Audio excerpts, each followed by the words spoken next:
Right then, it is time to bring you our 5-4-1 custom tactics. The Twitch chat have been asking for it, so here it is. To start it off, I'm going to give you the tactics straight away in case anyone really can't be bothered for the explanation, but I think you should stick around for the explanation because it is a massive, massive part.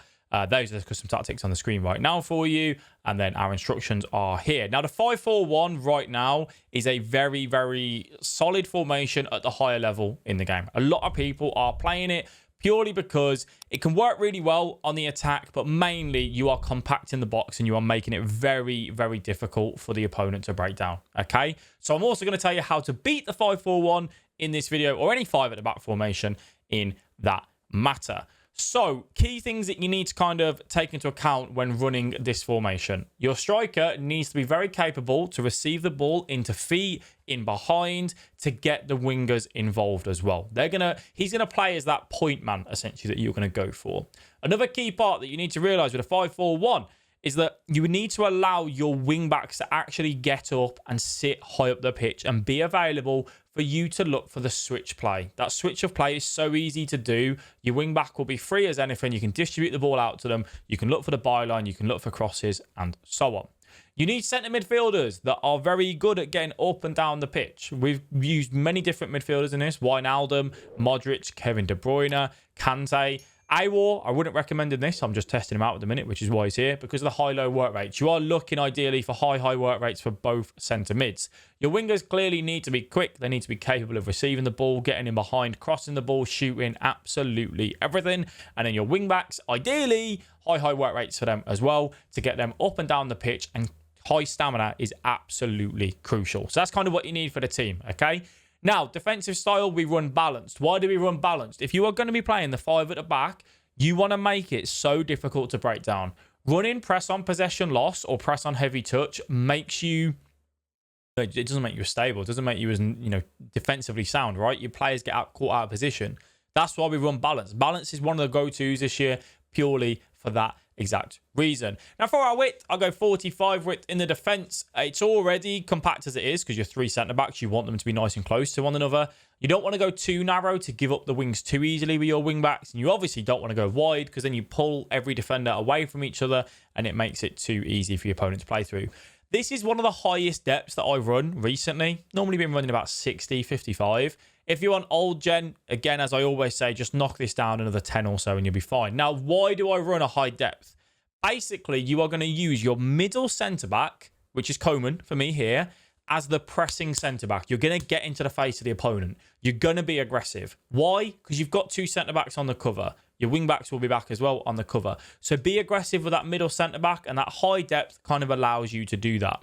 I do run fast build-up. This is one of the only formations that I run fast build-up this year in the build-up play, because we need the wing-backs to get up the pitch. If the wing-backs don't get up the pitch fairly quick, we are not going to have a way to play off them. So get them forward, get them involved. Fast build-up does that. Be mindful. When you run fast build-up, when you win the ball, say 20 yards out, you make a tackle in defence and you win that ball, all of your team will transition and move up the pitch. As they move up the pitch, they're running away from you. They don't care about where the ball is. They just start running forward. That's what the instruction does. So if you try to pass to a player that's Forrest Gumping, running the other way, you might lose it. So just be mindful of that. You might need to tap R1, RB to bring a player short if you want it to feet. Just keep that in mind, all right? Direct passing is what we run in the final third, because what we want our basically wingers to do when they come inside is to look to run in behind.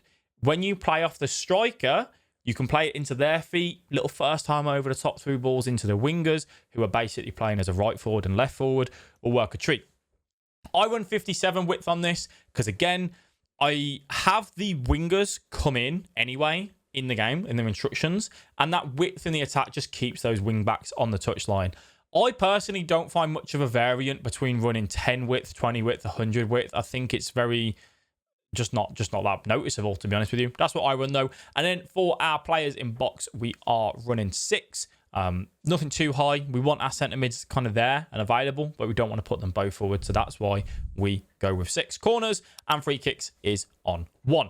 For our instructions, getting behind on the striker, you just got to be mindful that sometimes they're running behind. If you want them to play into feet, a little player lock or an R1 tap to bring him short can go, and then have that right mid and left mid running off them. Your right mid and left mid are both going to be on comeback on defense. Get those numbers behind the ball, part of the bus, Jose Mourinho style, all right? Cut inside. This is for them to play closer to your striker. If you don't have them on cut inside, it's like they're so far away from each other. It's really difficult to link up and play off one another. So you need that cut inside. Get in behind, because remember, if you pass the ball from your centre mid, you trigger a run on your right mid or left mid, you lay the ball into Lewandowski, Cabella then is about to beat the defensive line. You're going to play a little over the top through ball. You're going to play a little through ball, a little pass off them, and you're going to play that way. That's how you want them wingers to play, okay? Left centre mid and right centre mid. They're both on cover centre. We don't want them flying forward, getting into the box all the time, because then there's a massive gap between your centre mids and your middle centre back.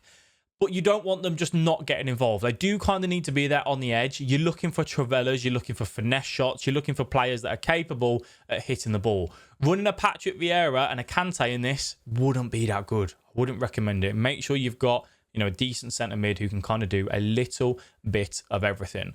For the right wing back and the left wing back, if you don't do this, this basically makes this formation one of the most boring formations to play. You just hate it, okay? You have to run the wing backs on join the attack and overlap. This gets them, every time you get the ball, to get forward and give you an option on the wing. If you honestly run these on stay back while attacking, just go and play a different formation. Don't play it. You have to have the wing backs available for you up there, and then I've run nothing on them. If you are running a high line and you're running a keeper that's capable of it, don't be afraid to do comes for crosses and sweep a keeper. Should you wish to. Keep an eye on your speed and obviously what you've got there for all of them. So those are the tactics that we're running on that, and that's what's working an absolute treat for us and what we're enjoying. The 5-4-1, how do we beat it? Okay? Because you're going to play it. You're going to match up against it. You know, you're going to use this yourself. To beat it, I actually think it's almost very simple. And I'm going to go into formations in a sec, but I'm going to talk the principles of beating the 5-4-1. You want to make sure you are hitting quick on the counter. Okay? That means transitioning quick. When you have the wing back so high up the pitch, if the opponent looks to hit you on the counter and spread the centre backs far away from each other, that can just make it so difficult to defend in the 5 at the back. So if you match it and you want to find a way to beat it, this is what you can do. You can go to, say, the 4-2-3-1, the 4-2-2-2, the 4-2-4, the 4-3-2-1, and you want to put basically all your attackers on stay forward, and you want to then do hug sideline on the instructions.